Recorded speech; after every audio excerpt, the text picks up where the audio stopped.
Thanks for joining me this week on the show. I am thrilled to introduce you to CarolAnn Tutera, CEO and President of SottoPelle, a company that has been a forerunner in pellet hormone replacement therapy. You can learn more about their company. You can work with practitioners who are close to you as soon as you listen to this podcast and learn what is possible in replacing the estrogen and testosterone levels that our bodies produce less of as we age, that they are safer than we have thought them to be since a certain study came out 10 years ago, and the potentials in this field. Thrilled to have you with me. Thanks for tuning in. It's time to flip the script on stress and learn how to thrive today and throughout your days. Join me for inspiration and interviews with folks who are shining their light in the world in the areas of positive mindset, health, and well-being. I'm your host, Susie Vine. Let's get Happified. Welcome back. I am thrilled to have you with us this week on the show for a conversation that I know you're going to find so much value in. As recently, the conversation and the perception about bioidentical hormone replacement therapy is coming back to the forefront. I am joined today by one of the forerunners in the field with an amazing, very easily accessible method of using this therapy. So I'm joined today by CarolAnn Tutera, an industry leader in pellet therapy and brain health. SottoPelle CEO and President CarolAnn Tutera is trailblazing a new path for pellets while studying the brain. CarolAnn co-founded SottoPelle with her late husband, Dr. Gino Tutera, 35 years ago. Since then, they have educated over 2,000 physicians and helped hundreds of thousands of patients regain their health and vitality through the use of bioidentical hormone replacement therapy. CarolAnn's passion is to eradicate the myths and confusion about hormones so people can enjoy better physical, mental, and cognitive well-being as they age. Thank you, CarolAnn, for making time to join us today. Thank you for having me. Well, and I can tell it's a passion as long as you have been a part of this field. And I think you've really been a mainstay in it as a certain study came out, it became rather demonized, and now we are coming back to accept the potential of hormone replacement therapy. Can you tell me a little bit about your experience and what you've seen happening in the industry over this time? I'll give you a little background about how we started because it's important that you understand that. My late husband, Dr. Tutera, and I were in Rancho Mirage, California. Somebody came up to him, another physician, and said, "Hey, how would you like to put in a pellet?" He said, "Sure, but what's a pellet?" He felt that was the last key to using a bioidentical product for women and men. He was trained by this late physician that everyone was getting the same dose. A couple months after he was trained, the physician sadly passed away, and he was left with this group of patients who were coming in from all over the country to be treated. And he started using his common sense and thinking, wait, y'all don't wear the same size clothing or shoe. Why is everybody getting the same dose? This is supposed to be personalized and individualized. So he found a pharmacy to work with who would take the dosing of estradiol and testosterone, make different size doses for women. That's who we started with first, and flipped what he was trained to do. He was trained to give them a ton of estrogen just because for females, very little testosterone. But that's farther from the truth. Honestly, we get very little estrogen and much more testosterone. In our 30s, we were making 300 milligrams of testosterone a day. We are noticing that more and more women, as we start to age up, as the environment has changed, as we're eating more processed food, as we're eating out a lot more, that it's not as healthy for us, we're treating women in their mid-30s now. He came up with individualized dosing in the early 90s that is in play today, that everyone has copied and started using his method. We've trained physicians all over the world. We've seen it change where, as you said, it went from good to bad back to good now.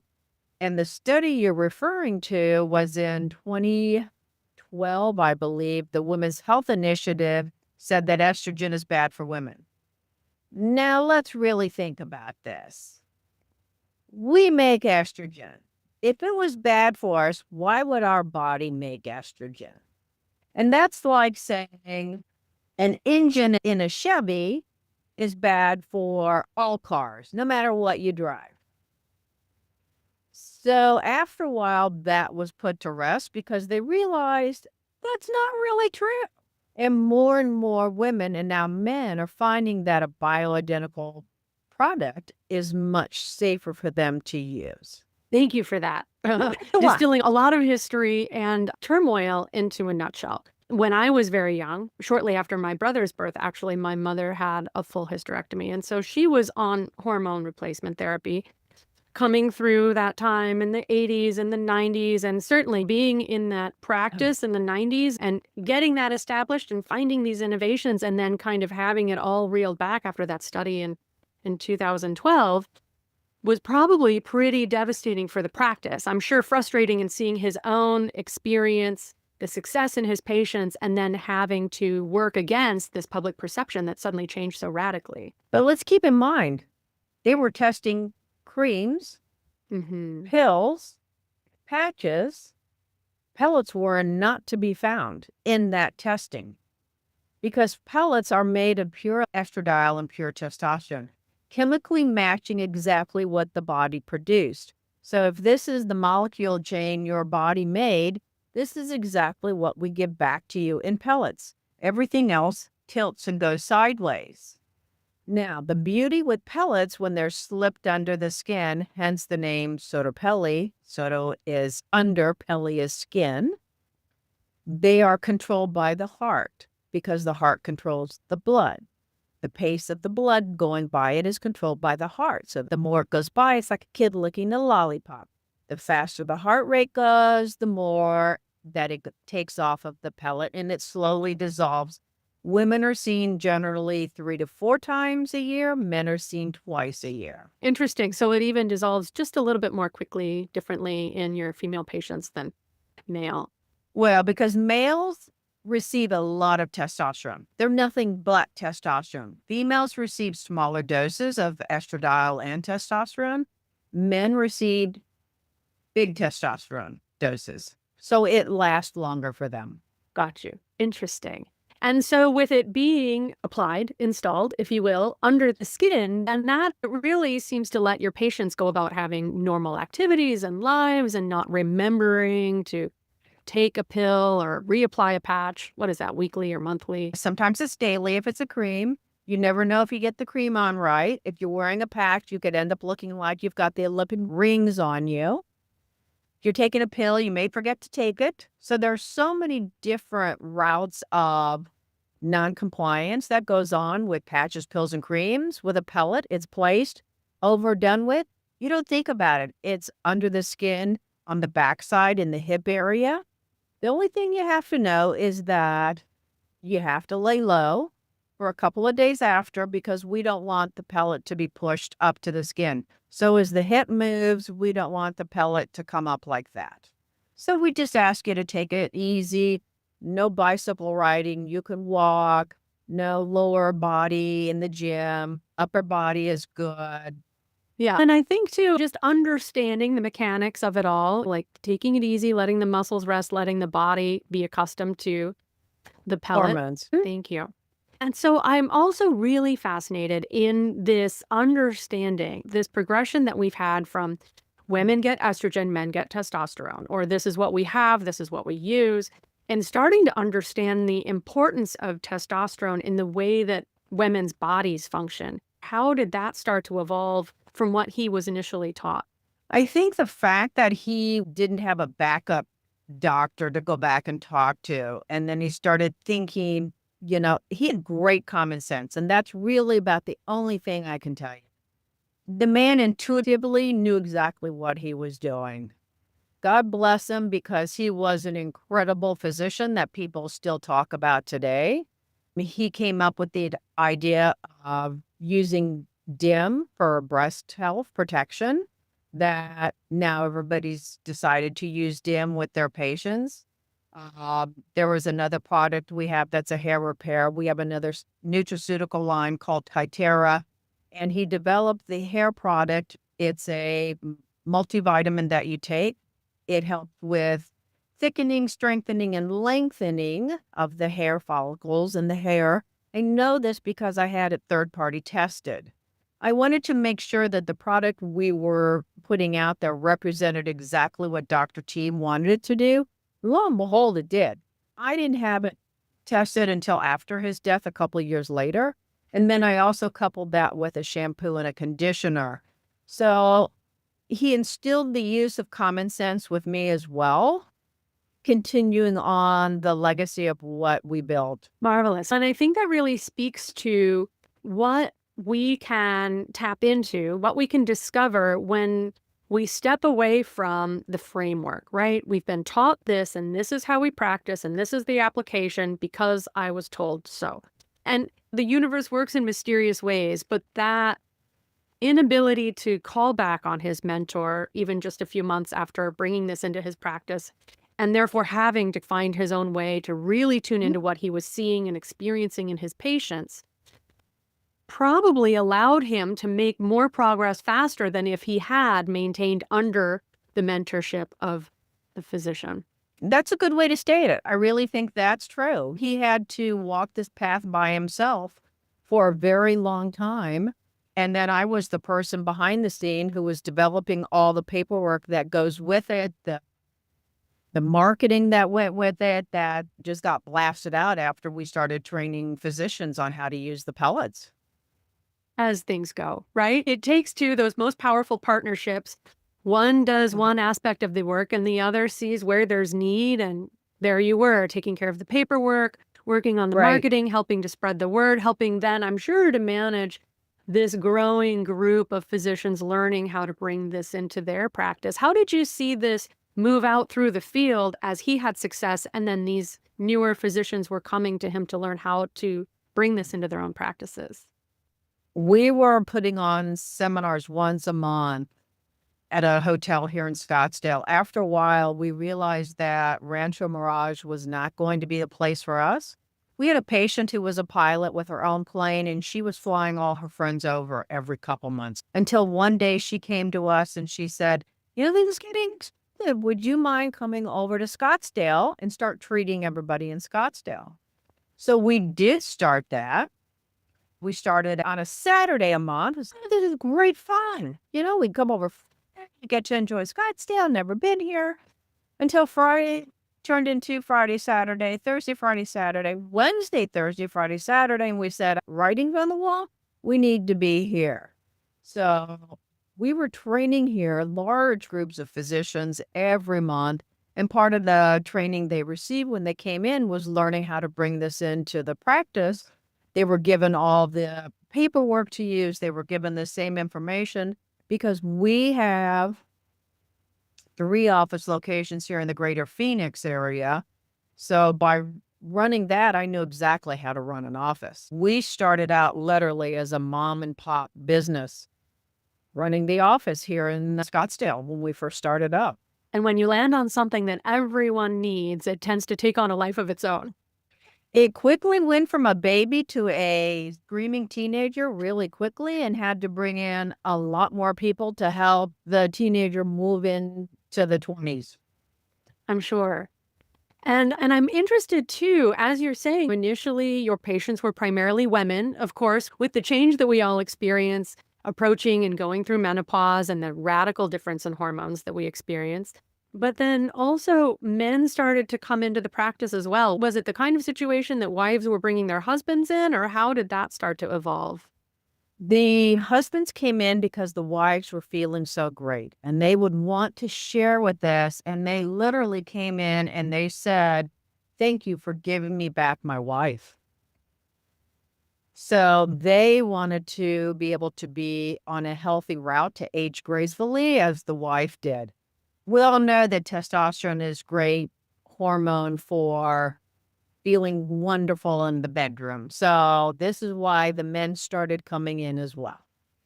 Got you. As the women were More becoming amorous. more exactly embracing that again, then they could step up to the plate and find that mutual satisfaction.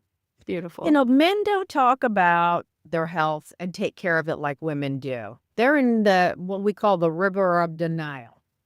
So they like to live there instead. The wives would bring them in.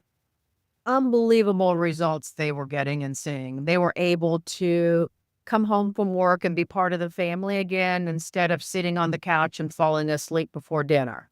They were able to get to the gym again. They were able to burn the fat. They were feeling healthier inside. The mental acuity was sharpening. It really, replacing the hormones in the body does the body good.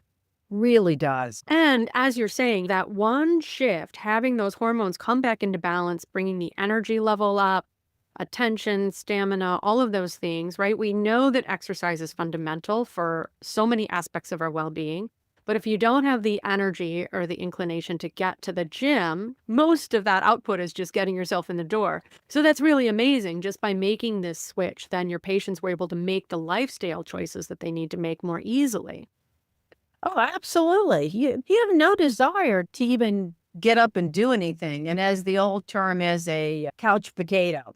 So I think that term's kind of gone by the wayside of the 90s somewhere. But unfortunately, the fact is we're home a lot more now after Mhm. COVID. We stayed home all the time during COVID. We got used to being at home. We got used to being on the couch. But people were still coming in for the hormones because they wanted to keep feeling good and feeling healthy. So even now, if you're just not feeling like yourself, that's really the best way to describe it. I tell everyone to get a lab work done, start somewhere, get a baseline done, talk to your provider about that. We have a list of all the physicians we've trained across the country on our website. If there's not a provider in your area, there will be soon because we're constantly being asked to train. It really is for everyone. It truly is. And you started to answer the question that I wanted to ask next. And as you're saying, it is for everyone.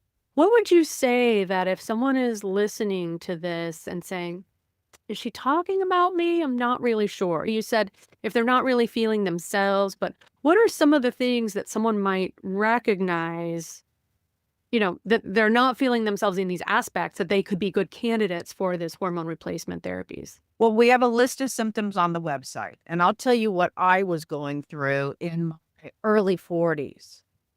I had night sweats so bad, I had to change the sheets in the morning.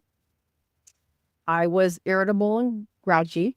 I couldn't remember where I put anything. I would walk to a room, walk back out and go, why was I there? And hoping I would remember when I walked into that room that that thought would magically pop into my head. I didn't feel like exercising, and I'm a big exercise person. I would take my daily walks, and it's like, oh, this is not doing me any good. Why am I continuing doing this?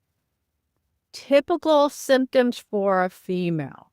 So I had my lab work done, and lo and behold, I had the insides of a 70-year-old woman. Well, I'm a 70-year-old woman in a couple of months, and I feel like I'm back in my 40s.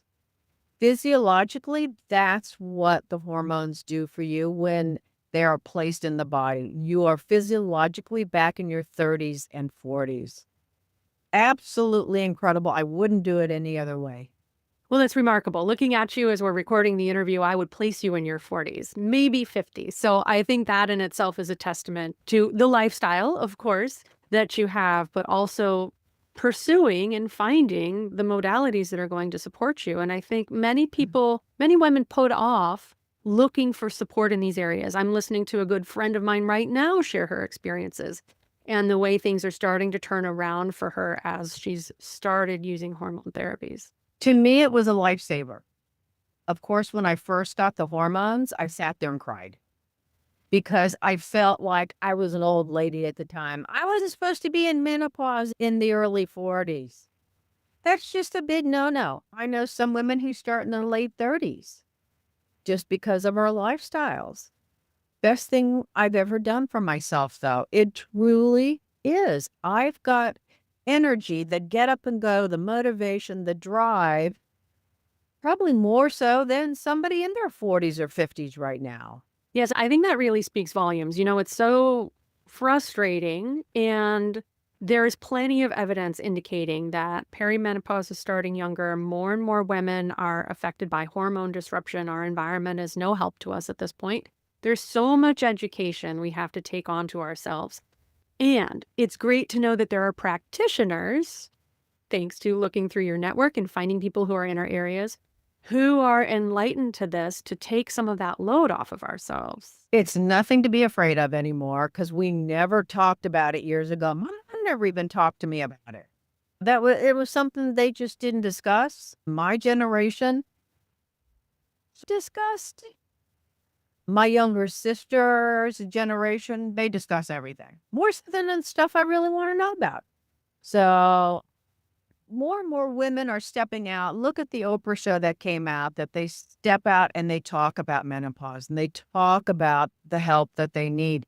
It's okay to talk about getting help in so many factions of our life. Mental, physical, emotional, spiritual. We all need help in one area or another. Why is it such a taboo to talk about menopause? I don't understand. He wrote his first book called You Don't Have to Live with It. Because that's what the doctor will tell you when you walk in, and if they know nothing about hormones or pellets, they'll say, just live with it. Not a big deal. You'll get through it in a couple of years. Come back then. Right. Weight gain, interrupted sleep, lack of energy, lost libido, all kinds of things. Well, you're of that age. Well, Right. it's time to talk with the new doctor. Yeah, I don't want to see that kind of doctor. What would you say, too, in terms of expectations? Do patients, as they begin using hormone replacement therapy, is this something that once they begin it, they will always be using? Or is there a typical range that people are using the pellets? What do you find? If you want to feel good and age nice and age well and healthy, you stay on the pellets. Absolutely. It's like putting gas in a car. You want the car to keep running, you got to put gas in it. You want the car to run, period, you got to charge it up and put in the electrical cord if you've got a battery that you got to charge. We're just like that. We've got a patient in her early 90s because she wanted to get out of bed every morning. She didn't want to grow old and just lay there and wither away. She doesn't go far. She goes from the inside to the outside and sits on the front porch. But hey, that's great. I think that's fantastic. It makes a world of difference from being locked inside of your house, barely making it to the sofa, to being outside, to getting the sunshine, to seeing the neighbors, to engaging in your community. All of that has profound impact. It does. And you find that as you age, it's very easy to go into isolation. It's very easy. If you don't wear hearing aids and you can't hear, you're going to go into isolation as well. If you don't have hormones in the system, you'll go into isolation and then you go into depression. So I think the alternative, this is a better route. So I was at a conference recently hosted by a medical group intended for women. And I got to sit in on a discussion about bioidentical hormone therapy, which was fantastic. It's great to see a room full of women who are becoming aware of the potentials here, that we don't have to resign ourselves to living with the natural changes, air quotes around that we're told to expect. And then I attended a discussion by a cardiologist who said, well, hormone therapy and cardiovascular disease is tricky, and you really have to be cautious of this. Do you find in your practice that with the right support, they can both be managed, or is there anyone who might not be a good fit for hormone therapy? We have trained cardiologists because they found the benefit of hormones in the heart. I'll leave it at that. They need to have an open mind and really study the fact that the hormones help the heart. Anybody who's not a good candidate, that's a good question you would need to talk with your practitioner about. I tell everybody, do your homework, talk to your practitioner. You've got to have the lab levels done first to see where your levels are. And is working with the lab work something you train your physicians to do as well? Oh, absolutely. Dr. T figured out there's just a handful of labs that you really need to take. There are some people who order sheets and sheets and sheets. Why? I don't know. The body's not that complicated. We're just treating the hormones. And then when you finally get to a root cause like this kind of hormone imbalance, which is a natural result of aging, but I think exacerbated by our environments, then you can see the ripple effect. Then you can see how the other systems in your body are working. As you're saying, when you're working with a good practitioner who's watching your whole picture, then they're tuned in and they're supporting you and leading you in the right direction. This is true. Absolutely. Absolutely. I always say get the hormones checked first, then funnel your way down if you have any other symptoms or things that are out of place in the body. If you've got gut health, then work on the gut health next. Is there anything that you find as you're training physicians that they tend to be surprised about as they start understanding what's available to them with hormone therapy? Yeah, they had no idea that women made 300 milligrams of testosterone a day in their 30s. They're all very shocked. The things they leave out of medical school. That's right. That's right. And I don't think this is new information per se. I think we've been looking at this for a long time. It's just not information that's shared. The pellets have been around since 1939. They were originally developed for a woman who had had a radical hysterectomy. So I don't know the gentleman's name who came up with the actual pellet, but when he was doing the surgery and they were cut open, at the time, that's what they were doing, not laparoscopically. He'd put them in, plop, plop, fizz, fizz, sew her up, and then she'd never go into any symptoms whatsoever. She'd start to get on a nice steady stream of hormones, and that's how the pellets are. Interesting. And so if you had a crystal ball, what would you expect we can look for in the future of these therapies or what you see coming down the line in your company? You're really staying at the forefront of answering these issues that are coming up for your patients. We do stay at the forefront because my late husband discovered that Parkinson's patients were seeing incredible good health with having testosterone in the body. Wow. We treat some football players who are no longer playing. One specifically was a Hall of Famer and he was ready to commit suicide, but we got the brain health going again for him. Completely turned around his life. Jim McMahon, big quarterback for the Chicago Bears back in his day, turned around his life majorly. Very excited to stay on the hormone therapy as he's aging up. We're also working with Amen clinics. Amen clinics are around the country. Dr. Amen is to brain health as Dr. T was to hormones. They go symbiotic together because you cannot really treat the brain until you've got the body in check. And that's what Dr. Amen says. Get the body checked, make sure the hormones are checked out, handled, taken care of. Then we're going to treat the brain. And right now we are doing studies with some patients getting the brain scans so we can watch the pellets work within the body. Probably won't have the study finished for a couple of years because it takes a while for this study because we want to see it yearly, ongoing, and that's how that's going to roll out. Amazing. Yeah, I love the work of Dr. Amen and looking at brain health and really being able to visualize the impact of different lifestyles, different patients that he has seen who have different lifestyle habits and how their brain scans look. And I think this is really incredible to look at the impact of balancing hormones and restoring the brain. I'm excited to see what it does to the brain. I really am because I've seen brain scans that he's done before. It's quite fascinating what's going on up there. What little holes that have been produced by accidents or falls or a mental health issue. It's quite fascinating what happens to the brain. It is. And again, talking about the time that you have been in this industry and seen changes happen. In the 90s, we didn't understand neuroplasticity at all. We thought damage to the brain was damage we had to learn to live with. And now the potential for recovery and brain restoration is extraordinary. So again, filling in this missing piece of the puzzle, bringing these hormones in, just brings in a whole new potential. Well, and I think there's another key to the brain health as a hyperbaric treatment. That unbelievably putting that oxygen back into the body. Whew, great stuff. It really helps change the brain as well.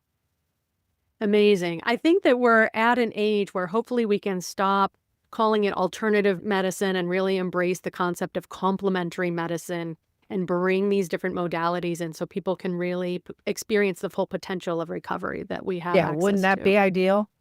Eastern medicine complementing Western medicine. Yeah, it would be nice to be able to practice medicine to keep people healthy instead of always chasing after an issue. So we actually get to the root cause. Everybody else puts bandages on it. And the reason we do so much lab work is comparatively, you wouldn't give somebody heart medicine unless you tested for what they needed or tested for liver or tested for kidney medicine. It's the same perception. Absolutely. And so I think, too, that's really something I want listeners to come back to. I've mentioned before on previous episodes, but it's important for us to be the CEO of our medical team. Ugh. Make sure you have practitioners who are hearing you, who are asking you the right questions, who are taking time to answer your questions, and really acknowledge the healing potential of our bodies because we are designed to stay in balance.